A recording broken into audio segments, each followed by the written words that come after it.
Seigneur, ce que je voulais dire à une personne. Le Saint-Esprit, c'est lui qui rend Jésus réel. Amen. Amen. Nous ne pouvons pas vivre sans le Saint-Esprit. Amen. Amen. Le Saint-Esprit n'est pas une émotion. Le Saint-Esprit n'est pas un objet. Le Saint-Esprit est Dieu. Le Saint-Esprit est palpable. Il est réel. Amen. Amen. Tant qu'on dira le Saint-Esprit n'est pas un homme, le Saint-Esprit est un objet, etc. Tout ce que tu veux. Mais si toi-même tu n'expérimentes pas la vie de l'Esprit, tu ne comprendras jamais. Amen. Amen. Voilà, mon thème c'est après cela, je répandrai mon esprit sur toute chair.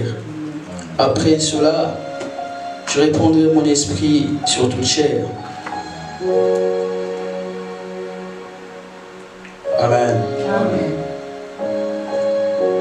Est-ce qu'on a noté?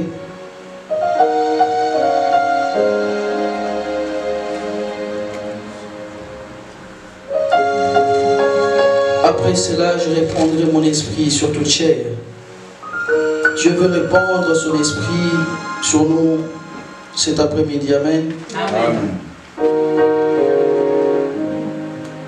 Bien-aimés, aujourd'hui nous fêtons la Pentecôte. Amen. Amen. Lundi, il n'y a pas de travail. Lundi, on va rester à la maison.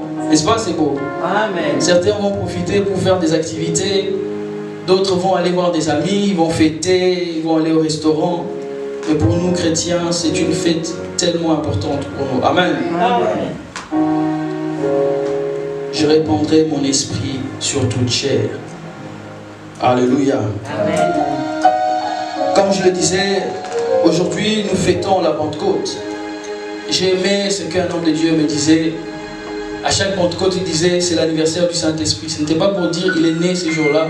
C'est le jour où il a construit l'Église. Amen. Amen. C'est le jour où il a répandu son esprit, ce don sur les disciples.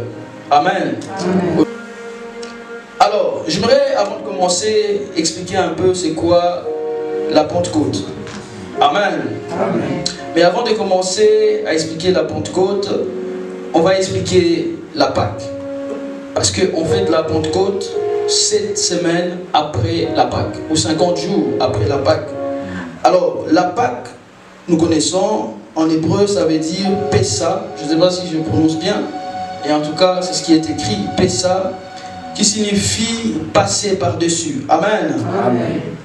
Et ils vont célébrer, les Juifs, ils vont célébrer leur sortie de l'Égypte. Alléluia. Amen. C'est la fête de Pâques, plutôt. Oui, Pâques. Amen. Amen. Qui signifie Pessa en hébreu, passer, ou le passage, ou passer par-dessus. Amen. Amen. Alors, pour le chrétien, la Pâque, on fête quoi, nous, les jours de la Pâque? Est-ce que nous fêtons la sortie de l'Égypte ou nous fêtons autre chose? Qui a la réponse? La résurrection. Amen. Amen. Pour nous, nous ne fêtons pas la même fête. Amen. Nous fêtons la résurrection de Jésus-Christ. Amen. Amen. Alors, la Pentecôte, en hébreu, c'est Shavuot. Amen. Amen. Shavuot qui signifie semaine en français. Amen. Amen. Parce que cette semaine, c'est par la Pâque, la Pentecôte. Amen. Amen. Soit au total 50 jours. Alors, c'est la fête de moisson. Amen. Amen. Et pendant cette fête, qu'est-ce qu'ils font les enfants de Dieu? Les Juifs, ils vont offrir à Dieu les prémices de la terre. Amen. Des fruits, les premiers fruits. Alléluia, de bonne qualité à Dieu. Mais nous, c'est une histoire, c'est une toute autre histoire. Amen. Parce que nous ne fêtons pas les prémices, mais nous fêtons l'action de l'Esprit Saint sur l'Église. Amen. Amen. Nous fêtons l'action de l'Esprit sur l'Église. Alléluia. Aujourd'hui, comme je le disais dans mon introduction, c'est l'anniversaire de l'Esprit Saint. Il ne faut pas avoir honte de le dire. Alléluia. Amen. nous fêtons le Saint-Esprit. Frères et sœurs, cette fête pour nous est aussi importante. Amen. Amen. Amen. On va lire Joël chapitre 2 à partir du verset 25 jusqu'à 32, papa, s'il vous plaît. Joël chapitre 2 à partir du verset 25 jusqu'à 32.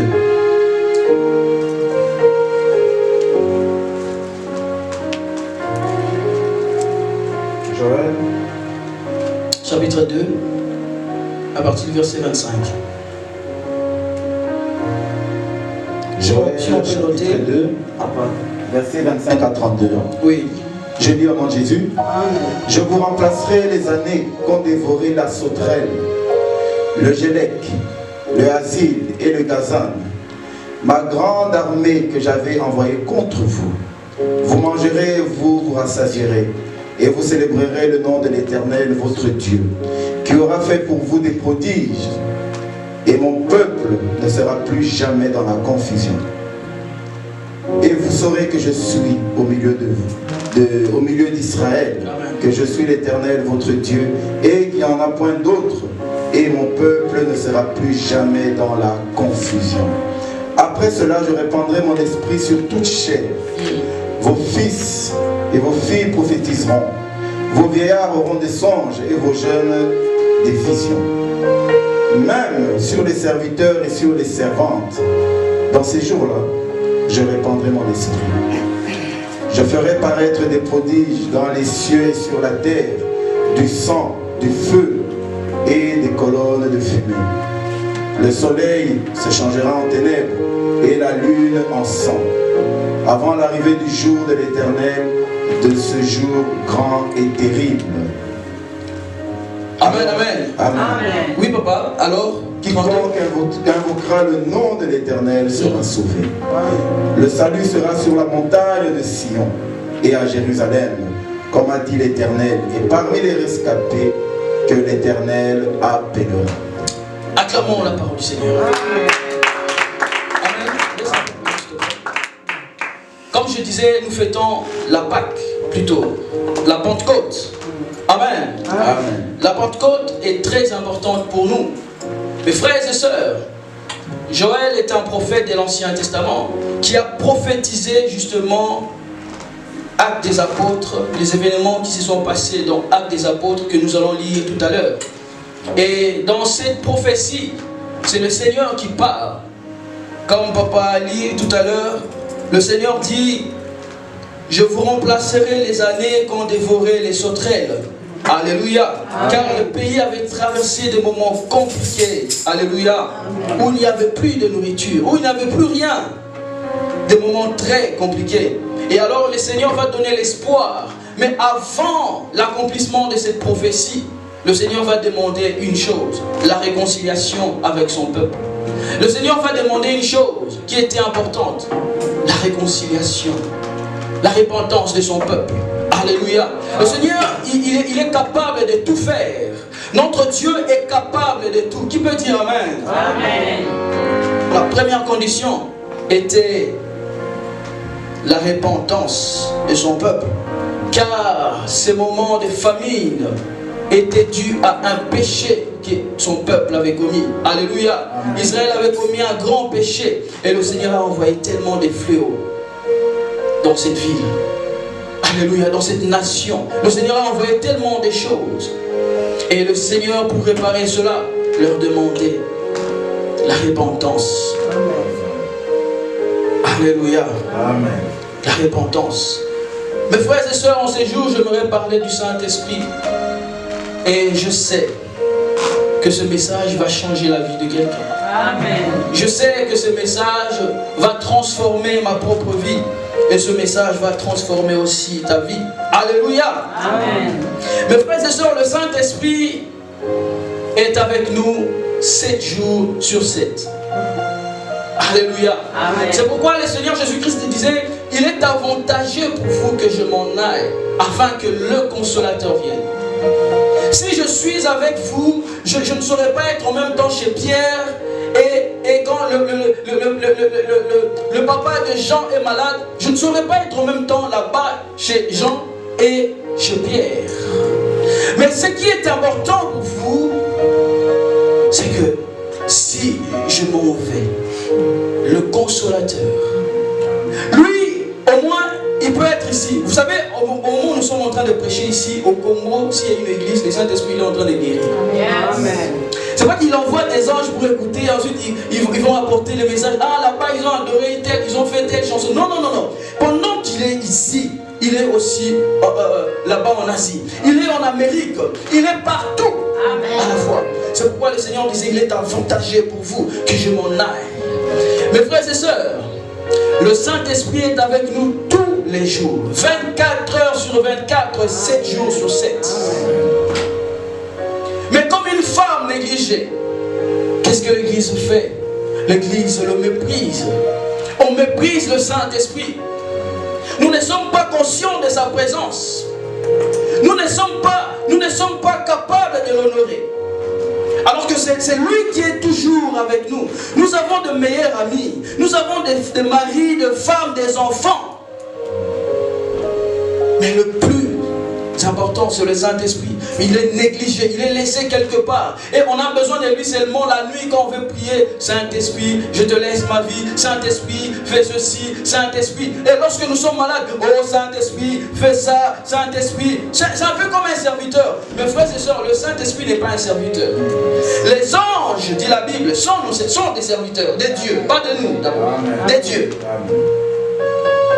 Ils sont là pour nous aider, mais ce sont des serviteurs des dieux d'abord. Et le Saint-Esprit n'est pas notre serviteur. La Bible dit, oh le Seigneur, c'est l'Esprit. Est-ce que tu peux envoyer ton Seigneur, papa? Est-ce que tu peux donner des recommandations à ton Seigneur? Fais ça, fais... Non. Mais on vient d'abord avec toute humilité. On se prosterne. On fait la requête. Et on attend que le Seigneur nous fasse grâce. Le Saint-Esprit est négligé. Aujourd'hui, je suis en train de prêcher sur le Saint-Esprit. Mais si vous allez dans mes messages, vous allez voir que je prêchais sur des choses. Mais aujourd'hui, nous avons pensé à lui. Nous avons pensé à lui. Comme une journée spéciale. Mais en fait, tous les jours est un jour spécial pour le Saint-Esprit. Tous les jours est un jour ou une occasion pour nous d'honorer le Saint-Esprit, de montrer à l'Esprit qu'il est important pour nous. Amen. Alléluia. Amen. Il ne faut pas attendre un moment précis comme ce jour, le jour de la Pentecôte, pour honorer le Saint-Esprit. Tous les jours, nous devons l'honorer. Tous les jours, il doit avoir sa place. Il doit se sentir honoré, célébré dans nos vies. Tous les jours. Pourquoi? Parce que lui, il est là. Amen. Lorsque je ne suis pas là et que ma femme est malade, le Saint-Esprit est là. Amen. Lorsque je travaille, mon enfant est malade, je ne peux pas être en même temps au travail et à la maison pour prendre soin de mon enfant. Mais le Saint-Esprit est aussi là. Amen. Avec mon enfant. Amen. Et la personne que je dois honorer, ce n'est pas ma femme d'abord, c'est le Saint-Esprit. Parce que lui, il ne nous laisse jamais. Amen. Que tu pêches ou pas, dès que tu le reçois, vous savez, il vient d'abord, lorsqu'on reçoit Jésus dans notre vie comme Seigneur et Sauveur, le Seigneur nous fait le cadeau de l'Esprit. Et on va comprendre par ce message qu'il y a des dimensions dans le Saint-Esprit. On le reçoit lors de la nouvelle naissance, lors de cette expérience de la nouvelle naissance. Mais il y a ce qu'on appelle les débordements. Le Seigneur, avant de monter, il rassemble ses disciples. La Bible a dit, il souffla sur eux. Il dit, recevez le Saint-Esprit. Ils avaient le Saint-Esprit ou pas? Alléluia. Amen. L'église, ils ont reçu le Saint-Esprit ou pas? Mais pourquoi le Seigneur dit, mais attendez. Allez quelque part. Allez prier, ne soyez pas dans la distraction. Que personne n'échappe, que personne ne s'éloigne. Mais restez dans un lieu précis. Et là, j'enverrai le Saint-Esprit. Et ils vont essayer de... Ah Seigneur, tu sais... Oui, parce qu'ils ne comprenaient pas. Ils ne savaient pas l'importance du Saint-Esprit. Ils ont commencé à poser des questions inutiles à Dieu. Mais Seigneur, quand est-ce que tu vas rétablir le royaume d'Israël? Parce que eux, ce qui était important, c'est le rétablissement de leur vie. C'était des gens pauvres. Ils espéraient que Jésus, avant de monter, bon, a remis sa caisse. Alors, bon, dans la caisse, il y a 4 millions. Vous êtes combien? 12. Bon, toi, prends ceci, achète un peu les parcelles. Toi, fais ça. N'est-ce pas, Pierre? Ou que Jésus révèle un secret pour le rétablissement de leur royaume. Parce qu'à cette époque, nous devons comprendre qu'ils étaient sous domination des Romains. Et eux, ils attendaient un sauveur comme Jésus. Et Jésus se présente comme cet homme, comme cet espoir qu'ils attendaient depuis des années. Et ces jours, ils ont attendu depuis 3 ans. Et le jour-là, il leur dit, mais je vais monter, je vais au Père. Ah, il s'est dit, il est sérieux, vraiment, il veut partir. Il ne nous laisse rien. Il disait qu'il est Dieu. Il peut même sortir des diamants ici, de l'or, et nous donner, changer nos vies. Mais Jésus, pendant qu'eux ils posaient des questions sans importance, Jésus leur dit, non, ne vous préoccupez pas de ces choses. Mais vous, dans peu de jours, vous recevrez une puissance. Lorsque le Saint-Esprit viendra sur vous, et vous serez mes témoins. Amen. Rien. Pas comprendre, répéter, papa. Ils étaient là, ils n'ont pas compris. Parce que l'expérience du Saint-Esprit n'était pas réelle, n'était pas une réalité. Ils avaient le Saint-Esprit. C'est un peu comme nous aujourd'hui, les chrétiens. Tels que nous sommes là, nous croyons en Jésus, n'est-ce pas? Amen. Nous avons le Saint-Esprit. Car la Bible dit dans Romains que si quelqu'un croit en Jésus, il a automatiquement, il est impossible à une personne de croire en Jésus si le Saint-Esprit n'est pas en lui. Amen. Ça, c'est la Bible. C'est-à-dire que chacun, comme au PGT, tu as en toi le Saint-Esprit. Mais dans le Saint-Esprit, il y a des dimensions. Ces jours-là, Jésus souffla sur eux. Ils ont reçu le Saint-Esprit, papa. Mais ils n'avaient pas encore expérimenté la bonté de l'Esprit Saint. Ils n'avaient pas encore expérimenté cette chose, cette onction qui transforme la vie. La Bible dit que c'était des gens simples, sans éducation, sans rien. Et ce jour-là, Jésus partait. Ils étaient tellement attristés. Et le Seigneur n'a pas résolu leurs problèmes. Et il est parti, il est monté. Mais il leur dit, mais vous, allez quelque part. Restez là-bas dans cette chambre et priez. Attendez les consolateurs. Ne sentez même pas. Ne sentez pas encore. Je sais que vous avez le Saint-Esprit. Mais il y a plus que ça. Lorsque lui, il vient, il se manifeste, il décide de se manifester, il change tout. Mes frères et sœurs, aujourd'hui nous sommes des chrétiens tellement naturels. Excusez-moi de le dire ainsi, mais la vie chrétienne n'est pas une vie normale. La vie chrétienne est une vie surnaturelle. La vie chrétienne, vous savez aujourd'hui pourquoi on se lasse à Jésus? Parce que nous ne sommes pas surnaturels. On se lasse de lui parce qu'il n'y a pas assez d'expérience avec le Saint-Esprit. Aujourd'hui tu es chrétien, on vient, on te propose un livre. Va, tu sais que toi, tu peux être témoin de Jéhovah, on te prêche et puis tu changes. Mais si, pendant que tu es chrétien, tu as expérimenté le Saint-Esprit, tu vas refuser. Parce que celui-là est plus réel que ce qu'on te propose. Yes. Alléluia. Amen. Parce que ce que l'homme te propose n'est rien devant le Saint-Esprit. C'est pourquoi on change. C'est pourquoi on ne voit pas l'importance d'aller à l'église. Même quand tu dis l'église n'est pas important, si je prie à la maison, c'est aussi bon. Mais est-ce que tu pries vraiment à la maison? Est-ce que tu recherches vraiment le Saint-Esprit à la maison? Est-ce que tu l'honores vraiment à la maison quand tu n'as pas l'occasion de venir à l'église? Est-ce que tu le fais? Ces jours-là, des gens simples, des gens qui étaient normaux, sans expérience, instruction, rien. Le Seigneur dit, attendez, ne soyez pas pressés, restez là. Parce qu'il savait. Mes frères et sœurs, il n'y a que le Saint-Esprit qui peut changer notre vie spirituelle. Vous savez, le Seigneur Jésus-Christ est le meilleur cadeau que Dieu a donné aux hommes, au monde. Mais le Saint-Esprit est le meilleur cadeau, papa, que Dieu a donné à l'Église. Parce que avant le Saint-Esprit, si tu n'es pas fou, alors tu n'as rien compris. Le Saint-Esprit n'est pas donné à n'importe qui. C'est pourquoi Jésus les salue et donne à n'importe qui. Tu crois, tu es sauvé. Tu reçois, c'est fini. Mais le Saint-Esprit, ce n'est pas pour rien que la Bible dit Dieu les chérit tellement Quand tu insultes Christ, tu es pardonné. Quand tu insultes Dieu le Père, tu es pardonné. Mais lorsque tu touches à l'Esprit, le Seigneur est sensible. Tu n'es jamais pardonné. Même si tu fais des jeux de prière, des offrandes, des sacrifices, tu viens ici à l'église 365 jours. Tu dors ici pour demander pardon. Quand tu blasphèmes contre le Saint-Esprit, Dieu ne te pardonne pas. Parce que c'est un cadeau tellement précieux que Dieu voulait garder et faire montrer à l'église que vous ne pouvez pas négliger le Saint-Esprit. Il n'est pas n'importe qui. Jésus, tu peux. C'est un peu comme on appelle sur une voiture, moi citoyen, moi, on a dénigré à monter. Mais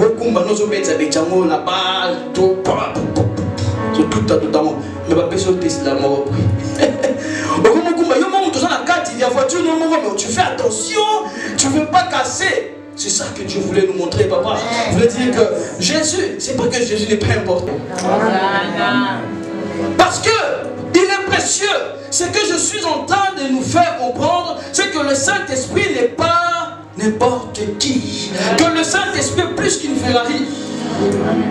Quand on te donne une voiture banale, tu roules, tu fais n'importe quoi, mais on te donne une Ferrari là maintenant. Ta vie, tu changes, on commence au colamo tous les jours, même quand ce n'est pas sale, on commence au colamo. Tu envoies seulement par spécialiste, pas au colamo, sinon on va abîmer la voiture. Parce que pourquoi tu fais ça? Parce que la voiture a un prix. A un prix.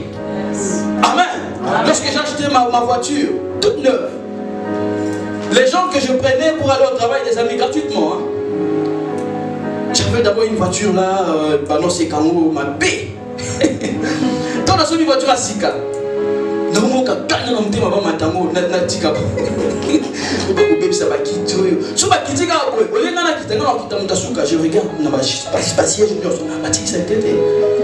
maintenant on a métier je suis parti aider un frère. Ça faisait seulement quelques mois. Une voiture pour moi c'est quand j'ai aidé ses frères, j'ai mis des trucs à l'intérieur, nous sommes partis jeter. En revenant à la maison, je regarde, on me dit ah, voiture et baby. Depuis ce jour-là, j'ai négligé ma voiture. J'ai négligé ma voiture. Et ça, il n'y avait plus de prix en fait. Pour moi c'était bon, c'est fini. Mais le Saint-Esprit c'est plus que ça. Le Saint-Esprit est plus qu'une voiture. Nous devons chérir le Saint-Esprit. Mais frères et sœurs, c'est pourquoi lorsque tu vois une manifestation, tu ne comprends pas, il ne faut pas insulter, parce que tu peux insulter le Saint-Esprit. Et la Bible dit, lorsque tu l'insultes, tu n'es pas pardonné. Alléluia. Est-ce qu'on peut acclamer?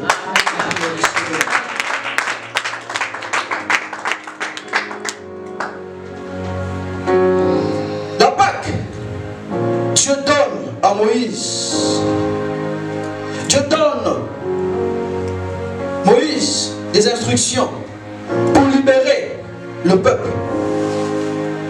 Et avant de sortir, Dieu dit, vous allez tuer un animal et prendre son sang et appliquer sur les linteaux de vos maisons. Afin que lorsque l'ange de la mort passera, s'il voit le signe, il ne va pas entrer toucher vos familles.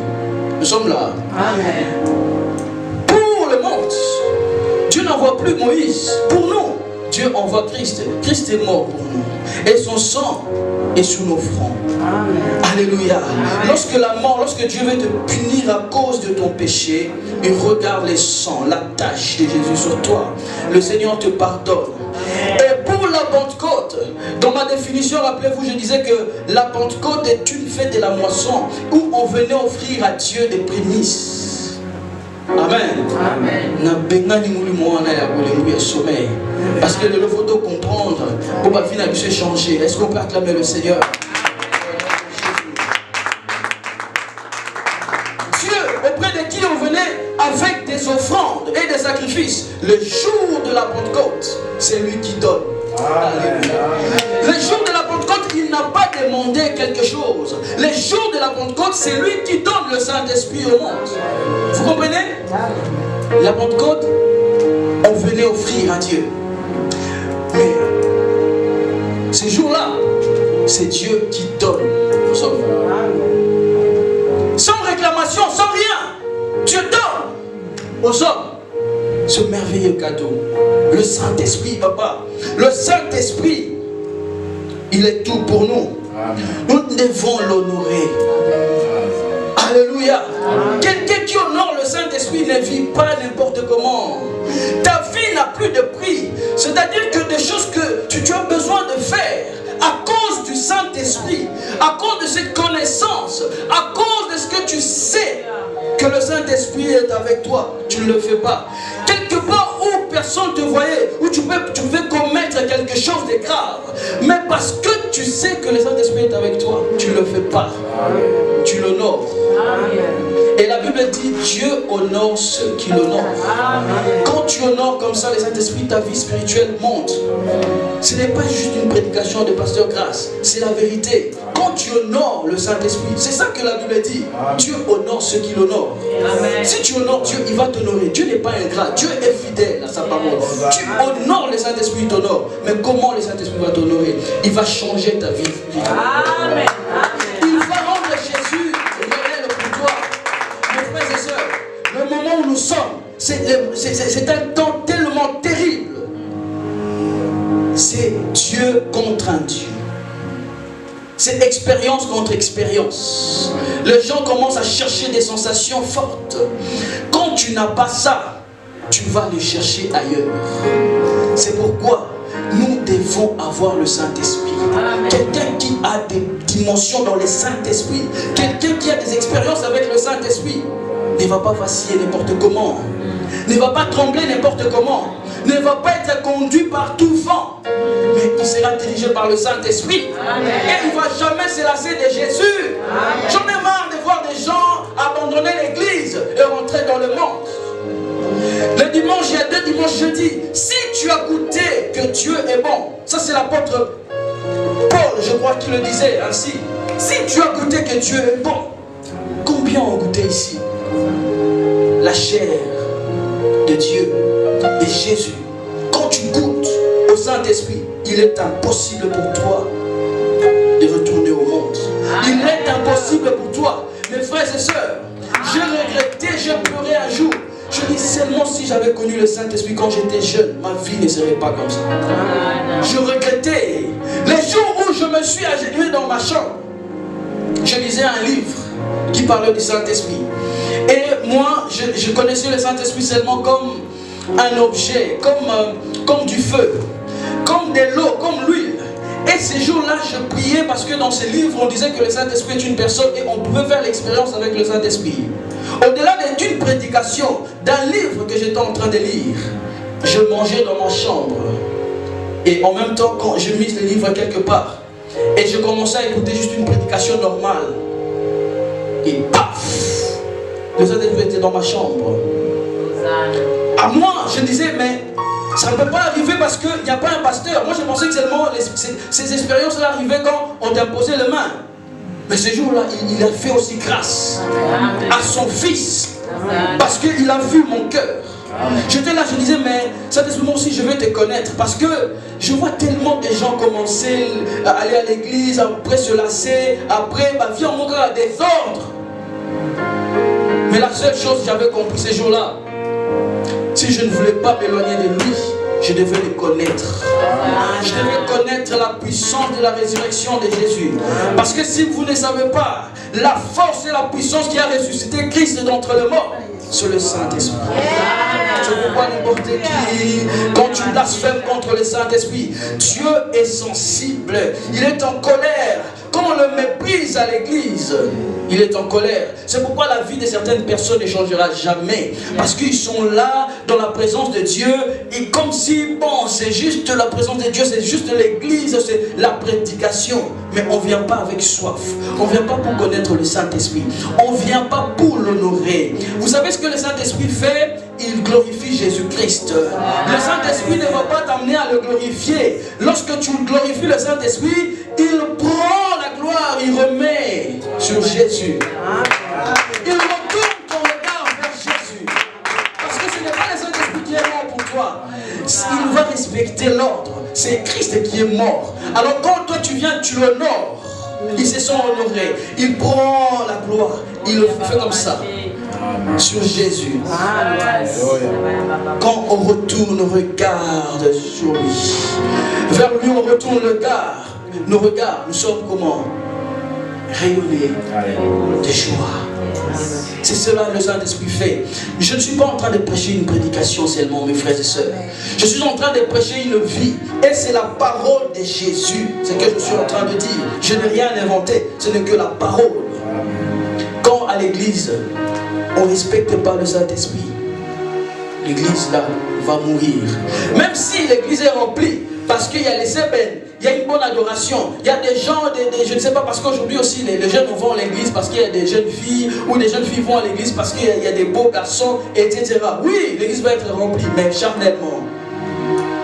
Je préfère une église remplie par l'action de l'Esprit qu'une église remplie par la connaissance des hommes.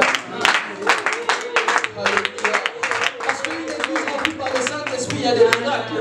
Une église remplie par le Saint-Esprit, il y a des assoiffés. On n'a pas besoin que le modérateur te dise il faut lever les mains. Toi-même, tu lèves des mains. Tu n'as pas besoin qu'on te dise il faut t'agenouiller pour prier. Tu sais que tu ne le fais pas pour la personne qui est devant. Tu sais que tu le fais pour le Seigneur Jésus-Christ. Alors là, le Saint-Esprit se sent honoré. Quand nous allons atteindre cette dimension, nous n'allons plus forcer le miracle. Tu vas venir ici, tu boiter. Et quand on dit Amen, tu commences à sauter. Parce que le Saint-Esprit t'a touché. Il s'est senti honoré. Et il n'a pas besoin que tu pries en pleurant. Il fait. Parce que c'est son devoir. Est-ce qu'on peut acclamer pour le Saint-Esprit?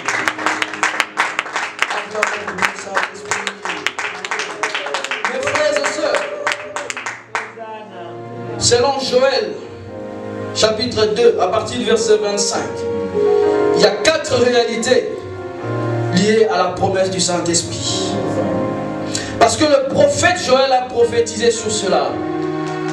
Les jours-ci, aujourd'hui, l'élo, le prophète a prophétisé pour l'élo. Quand il dit, je répandrai mon esprit sur toute chair. Mais il y a 4 réalités que nous devons comprendre, liées à la promesse du Saint-Esprit. Le premier, il faut tout d'abord se réconcilier avec Dieu, se repentir et être sincère avec soi-même et avec Dieu. Amen. La réconciliation avec Dieu, c'est quoi? C'est la repentance, c'est la réparation. C'est où là tu sais que c'est vraiment pas bien cette vie. Je peux continuer, je peux être chrétien, mais si je veux vraiment que le Saint-Esprit marche avec moi comme un ami réel, pas comme une utopie, pas comme une imagination, une sensation, je ne parle pas de ça. Hein. Moi, je suis en train de parler de quelque chose que nous devons vivre. Qui peut me convaincre? Comme l'apôtre Paul disait, qui? Amen. 4 réalités. Se réconcilier avec Dieu. Quand ta vie n'est pas bonne, le Saint-Esprit ne viendra pas parce qu'il a pitié de toi. Mais tu dois d'abord te réconcilier. Parce que son action, son œuvre, c'est quoi? C'est de te convaincre toi de pécher pour que tu te réconcilies avec ton Dieu. C'est tout. C'est cela qu'il veut. Ça, c'est la première chose. La première réalité liée à sa promesse. Car la Bible dit dans Joël, Dieu a commencé par dire, vous revenez à moi. D'abord, se repentir. Et deuxième chose, le Saint-Esprit ne fait pas de distinction. Là, Joël disait que, je vais lire ça tout de suite, il ne fait pas de distinction.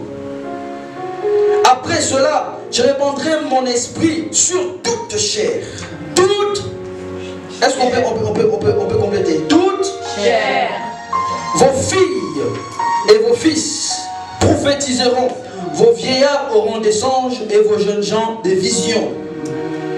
Même sur les serviteurs et sur les servantes, dans ces jours-là, je répandrai mon esprit. Mes frères et sœurs, ce n'est pas parce que tu vieillis que tu n'as plus besoin du Saint-Esprit. Ce n'est pas parce que tu es enfant que tu n'as plus besoin du Saint-Esprit. Dieu n'est pas idiot. Quand il nous donne le Saint-Esprit, il sait que nous avons besoin de lui. Amen. Il ne veut pas de distinction. Femme, enfant, homme, marié ou pas marié, écolier ou pas. Sans distinction. Serviteur ou servante. Esclave ou non. Sans distinction. Quand le Saint-Esprit vient, il ne fait pas de distinction.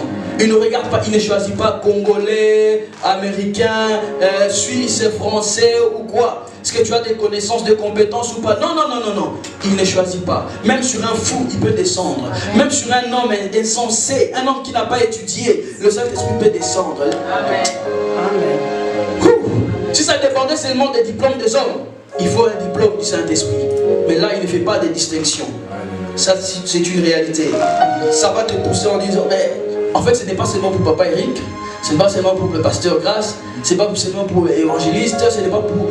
Non, c'est pour nous tous et c'est pour moi. Est-ce que tu peux dire c'est pour moi? Amen. Tu peux dire encore c'est pour moi? C'est pour moi. Amen. Amen. Sans distinction. Et troisième, lorsqu'il est présent, lorsqu'il remplit quelqu'un, les signes de ce débordement sont visibles et palpables. Lorsque le Saint-Esprit remplit une personne, les signes sont visibles. Car, écoutez ce que le prophète va dire. Je ferai paraître des signes dans les cieux et sur la terre, du sang, du feu et des colonnes de fumée. Le soleil s'échangera en ténèbres et la lune en sang avant l'arrivée du jour de l'Éternel, ces jours grands et terribles. Ici, le prophète est en train de dire une réalité. Les signes seront visibles. Tu ne peux pas être rempli du Saint-Esprit s'il n'y a pas de signes. Et ce n'est pas pour prouver aux gens que moi aussi j'ai le Saint-Esprit. C'est automatique. Mais le premier signe qu'on trouve fréquemment, c'est le parler en langue. Mais si tu ne parles pas en langue, tu peux recevoir les dons de miracle. Tu peux recevoir les dons de prophétie ou un don différent. Amen. Mais le don les signes qu'on trouve fréquemment, c'est le parler en langue lorsque tu es rempli du Saint-Esprit. Et comme je le dis, les signes sont palpables. Même les gens qui t'entourent, sans que tu dises un mot, ils sauront que tu es différent. Même s'ils ne vont pas mettre les mots sur ce que tu es, mais ils sauront que tu es différent. Ils ne vont pas dire que tu es chrétien parce qu'ils ne connaissent pas ça. Ils vont dire seulement que toi tu es différent. Toi tu es différent. Toi tu es une folle. Toi tu agis. Comment toi tu agis comme ça? Toi tu es toujours différent. Et toi-même, tu sais que tu n'es plus normal. Lorsque le Saint-Esprit nous remplit, on n'est plus normal. Amen. Lorsque le Saint-Esprit te remplit, tu n'es plus normal. Il y aura des signes. Donc, s'il n'y a aucun signe, pendant que je suis en train de parler, je ne dis pas que tu n'as pas le Saint-Esprit, je l'ai dit au début. Tu as le Saint-Esprit lorsque tu reçois le Seigneur. Mais tu as besoin du débordement. Tu as besoin que Dieu te remplisse. Et comme signe, c'est le don que tu vois. 4. Amen. Amen. Cette expérience n'arrive pas seulement pour notre édification, mais Dieu pense d'abord aux autres. Cette expérience n'arrive pas seulement pour notre édification. Je voulais dire quoi par là? Amen. Amen. Il me reste encore combien de minutes, papa? 10 minutes, merci. Cette expérience, quand je dis, ça ne vient pas seulement pour nous faire du bien. Papa, vous m'avez arnaqué, hein? J'ai commencé à 10. Ah, il est juste 30. Amen. Amen. Cette expérience ne vient pas pour nous faire seulement du bien, pour nous donner des frissons, pour nous bouger. Mais cette expérience, lorsque le Saint-Esprit vient pour te remplir complètement, c'est pour les autres. Yes. Le Saint-Esprit, c'est un investissement. Il ne vient pas remplir pour que tu restes là, sans rien faire. Le Saint-Esprit remplit pour quelque chose. Même Jésus, lorsqu'il dit, l'Esprit du Seigneur est sur moi, car il m'envoie pour guérir, faire du bien, faire ceci, faire cela. Le Saint-Esprit, l'expérience que tu reçois n'est pas seulement pour toi. Mais le Seigneur te donne cette expérience. Tu sais pourquoi? Pour que tu deviennes dans ton tour une source d'eau vive pour les autres. Le Seigneur disait qu'il y a plus de bonheur à donner que à recevoir. C'est-à-dire que le Seigneur vient investir en toi pour qu'en retour que tu donnes aux autres. C'est pourquoi la personne à qui tu as donné un talent qui est parti le cacher quelque part, par crainte, par peur, le Seigneur a réprimandé cet homme. Et il dit, tu es insensé, mauvais serviteur. Pourquoi tu as caché cela? Ce n'est pas pour toi. Tu pouvais au moins aller déposer ça dans une banque. Comme ça, j'aurais quelques intérêts. Pourquoi tu es parti cacher? Aujourd'hui, nous sommes comme ça. Et Dieu nous regarde. Nous sommes des chrétiens, on aime la vie normale. Maman Chantal, on est des chrétiens comme ça. Pauline aime une vie normale. Mais la vie, quand Dieu te sauve, c'est pas pour toi. Dieu sauve pour que toi tu parles de lui. Il fait de toi témoin. Il fait de toi quelque chose pour accomplir une mission. Et le Seigneur, des fois, il est en colère lorsqu'il nous voit. On aime notre vie monotone, une vie de prière normale, une connaissance qu'on trouve normale. Et le Saint-Esprit, il est en colère, mais tellement qu'il t'aime, il te laisse seulement. Mais quand même, quand je suis en train de prêcher comme ça, tu ne vas pas mettre en pratique ça. Non, il faut profiter, mettons cela en pratique. Parce qu'aujourd'hui, le Seigneur te dit, si tu le cherches, il te remplit. Ce n'est pas pour toi. Parce que son objectif en te sauvant, il y a beaucoup ici, non? Tu peux regarder ici. Ils ne connaissent pas Dieu, ils ne vont pas rentrer ici prier. Mais lorsque le Seigneur te sauve, c'est pour qu'en retour, tu travailles pour lui. C'est pourquoi tu as besoin. Il faut ça la remplir du Saint-Esprit. Parce que ce qu'on a rempli le Saint-Esprit, on va travailler efficacement. Ce qu'on a rempli le Saint-Esprit, on va travailler pour l'ensemble. On va guérir la maladie. Dans mon kilo, pour maintenant, et là, la prédication, et ça, le pasteur rebelle, le docteur rebelle, il y a la connaissance. Mais pas même tout est dans le parce que comme on a besoin de signes, comme on a besoin de mona. Tu viens malade, tu rentres malade, et puis on a dit non, je vais à l'hôpital, c'est bon, je suis guéri. Mais quand tu viens malade, on presse Jésus, papa, et tu rentres à la maison guéri. Est-ce qu'on dit maintenant? Est-ce que tu n'as pas accepté ce Seigneur? Comme l'apôtre Paul dit, quand tu viens quelque part et tu entends qu'on prophétise, tu vas dire, ah mais Dieu est au milieu de vous vraiment. Parce que ces choses, moi je suis inconnu, c'est la première fois que je viens ici, mais vous avez révélé, mais oui, Dieu est réel. Mes frères, Jésus n'a plus besoin d'un bateau, il n'a pas seulement besoin des gens remplis de connaissances, des gens qui prient, qui prient, qui prient. Ce n'est pas cela que Dieu a besoin. Tu as besoin des gens remplis du Saint-Esprit. Tu n'as pas le choix, tu dois être rempli du Saint-Esprit pour influencer les autres. Sinon le Seigneur va demander des comptes. Il va dire, je t'ai donné quelque chose. Le Saint-Esprit que tu reçois les jours de ta nouvelle naissance, c'est un peu comme un petit talent que Dieu donne. Mais c'est à toi de travailler cela, pour que cet esprit grandisse en toi, pour que le Saint-Esprit évolue en toi, pour que toi en retour, tu influences les autres. C'est ça l'objectif du Saint-Esprit. Alléluia. Il ne vient pas seulement pour nous faire du bien. Le Saint-Esprit vient pour nous aider. Le Saint-Esprit vient pour qu'on devienne des disciples. Lorsque le Seigneur dit dans Actes des Apôtres chapitre 1 verset 8, mais vous recevrez une puissance lorsque le Saint-Esprit survenant sur vous et vous serez mes témoins. Pas une puissance pour aller dans vos maisons, rester avec vos femmes. J'ai besoin des témoins. L'église, on a besoin de témoins. Mais ce n'est pas seulement assez. Ok, Jésus existe. Oh, ils ont déjà entendu. Mais il a besoin quand tu dis Jésus existe. Ah maman, j'ai vu un peu, tu boites. Viens un peu. Je vais prier. Tu permets que je prie pour toi? Oui, prie. Le Seigneur Jésus-Christ guérit cette jambe au nom de Jésus. Amen. Il fait comme ça. Il fait, hey, je suis guéri. Abondamment. Il n'a pas besoin que tu fasses un séminaire de 7 jours. Quand tu prêches une seconde, et les gens voient la main de Dieu, ils vont croire. Tu ne vas pas forcer. Je vais finir tout doucement. Ils vont pas. La Bible dit dans Actes des Apôtres chapitre 2 à partir du verset 1. Actes des Apôtres chapitre 2 à partir du verset 1. Je vais lire rapidement. Le jour de la Pentecôte. Actes des Apôtres. Est-ce qu'on peut afficher ça s'il vous plaît? Actes des Apôtres chapitre 2 à partir du verset 1. La Bible dit, les jours de la Pentecôte, ils étaient tous ensemble. Vous êtes fatigués? Je peux continuer? Les jours de la Pentecôte, ils étaient tous ensemble dans le même lieu. Tout à coup, il vint du ciel un bruit comme celui d'un vent impétueux. Il remplit toute la maison où ils étaient assis.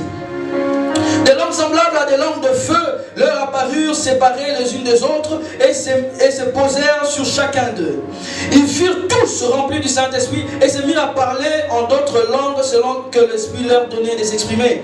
Or, il y avait en ces jours à Jérusalem des Juifs, hommes pieux, de toutes les nations qui sont sous le ciel. au bruit qu'il y eut, ils attendaient parler dans sa propre langue. Et ils étaient tous dans l'étonnement et la surprise. Et ils se disaient les uns aux autres, voici, ces gens qui parlent ne sont-ils pas tous galiléens? Je saute. 7. 12.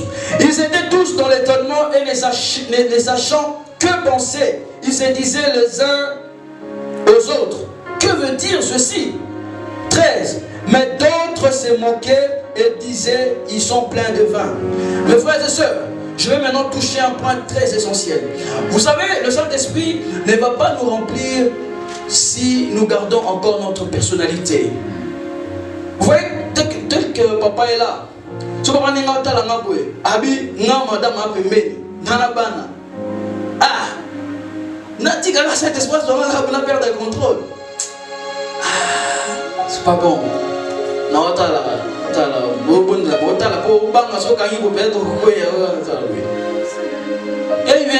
il ne va rien faire. Parce qu'on ne se laisse pas aller. Pierre avait laissé sa famille. Il était plus vieux que Jésus. Ce jour-là, c'est Christ, un petit à Pierre. Il a fait une recommandation à la famille. Monte sur l'autel là-bas. Et attends. Et il obéit. C'est-à-dire qu'il laisse tout ce qu'il était, grand, vieux, papa, avec des enfants. Peut-être maman parlait. Maman. Et il laisse, il attend. Lui aussi il attend, il prie. Peut-être il y avait aussi des doutes, mais ce petit-là il est déjà parti, mais on est encore là. Mais il attend, il attend, il attend. Il ne regarde pas qui il était. Aujourd'hui les docteurs viennent à l'église. Ils se prennent pour des docteurs. Docteurs. Amen, amen. Nous avons un diplôme belé. Ah, mon aïe dans l'église. Mais moi j'ai un diplôme. Parce que voilà, il faut m'appeler pour faire un comment est-ce que vous pensez qu'une telle personne de Saint-Esprit va les remplir? Quand tu te rends compte que tu as des enfants, tu as honte. Il ne te remplira pas. Et une autre chose. Quand tu ne veux pas que les gens te prennent pour un fou, le Saint-Esprit ne te remplira pas. Parce que les langues que tu vas commencer à parler, tu ne les comprends pas toi-même. Mais n'est-ce pas, tu es comme un fou. Tu dis des choses que tu ne comprends pas. Si tu ne viens pas, tu ne deviens pas comme un fou. Si tu ne laisses pas cette chose qui remonte en toi de sortir, il ne te remplira pas, il ne va pas te forcer. Les démons, vous savez ce que les démons font? Tu n'as pas besoin, il vient, il te possède. Ça c'est les démons. Mais le Saint-Esprit, il faut une invitation. Il faut l'inviter. Il ne possède pas, il nous remplit. Amen. Devenons fous. Mes frères et sœurs, ça peut changer notre vie. Le Saint-Esprit, il peut bouleverser notre existence. Je le dis. Osez, vous allez voir, l'existence change complètement. Mais les gens vont se moquer.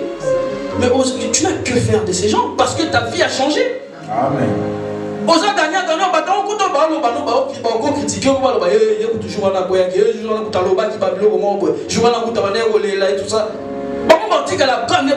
Mais toi tu montes. Autant le faire. Autant papa laisser, non? Amen. Amen. Amen. Un vrai gentleman de Saint-Esprit. Il ne force personne. Il faut se laisser, il faut s'oublier, il faut dire ok. Viens seulement. Fais ce que tu veux. Je suis pour toi. Tant qu'il n'y a pas ça, on ne le fera pas. Est-ce qu'on peut acclamer? Je vais arrêter.